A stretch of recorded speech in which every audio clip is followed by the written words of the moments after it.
আর এক ফোনে বাংলা নজর রাখতে হচ্ছে আবহাওয়ার খবরের দিকে। বাংলা থেকে বিদায়ের পথে কি শীত? দক্ষিণবঙ্গে এক ধাক্কায় কিন্তু চড়েছে পারদ। স্বাভাবিকের চেয়ে প্রায় 6 ডিগ্রি বেশি তাপমাত্রা। আরো একবার আপনাদের জানাই, বাংলা থেকে বিদায়ের পথে দক্ষিণবঙ্গে এক ধাক্কায় চড়লো পারদ।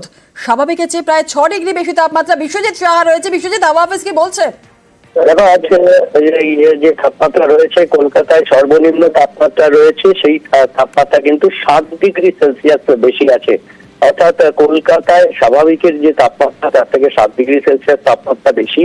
এবং আবহাওয়া দপ্তর যা অনুমান করছে তাতে মঙ্গল বুধবার নাগাদ সামান্য তাপমাত্রা কমতে পারে, কিন্তু তারপর ফেব্রুয়ারির দ্বিতীয় সপ্তাহ থেকে কার্যত শীতের বিদায় ঘন্টা বেজে যাবে, বিদায় পর্ব শুরু হবে এমনটাই আবহাওয়া দপ্তরের অনুমান।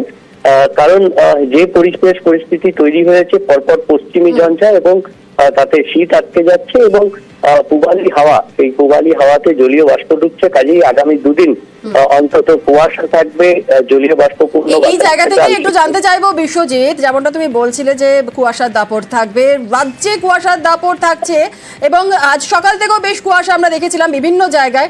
সরস্বতী পুজো পর্যন্ত কি এই কুয়াশার দাপট থাকবে, কি বলছে আবহাওয়া অফিস? একদমই আগামীকাল পর্যন্ত কুয়াশা, বেশ ঘন কুয়াশা থাকবে। ঘন কুয়াশার সতর্কবার্তা দক্ষিণবঙ্গের ক্ষেত্রে যেমন রয়েছে, উত্তর ও দক্ষিণ 24 পরগনা, পূর্ব ও পশ্চিম মেদিনীপুর এবং বেশ ঘন কুয়াশার দাপট থাকবে পশ্চিম বর্ধমান ও বাঁকুড়া জেলাতে।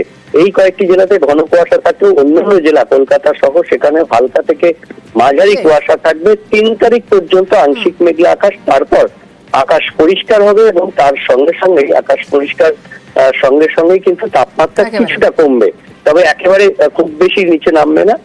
তাপমাত্রা আবারও উঠে যাবে, অর্থাৎ ধন্যবাদ বিশ্বজিৎ।